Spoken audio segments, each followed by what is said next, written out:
محترم پوښتنه کړې ده چې په ښځه باندې غسل په څو شیانو باندې لازمیږي. یو هغه دی چې ښځه د خپل خاوند سره جماع وکړي، په دې باندې غسل لازمیږي. او کوم چې دا د ښځو مریضه ورسي دغه پاک سي غسل پر لازمیږي. او بل چې د دې اولاد وسي هغه څلوېښتي یا نفاس یې ختم سي نو بیا پر دې غسل لازمیږي. او دغه رنګه که په خوب کې شیطان خطا ایستله په دې باندې غسل لازمیږي.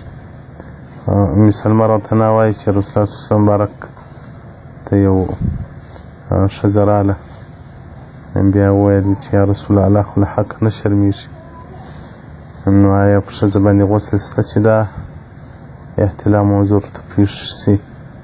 رسول الله صلی الله علیه وسلم مبارک ورته وویل حاشیة التحتوي على المراکل الفلاح صفحه 101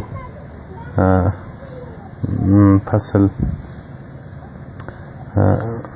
ما يوجب الاغتسال. والسلام عليكم ورحمة الله وبركاته.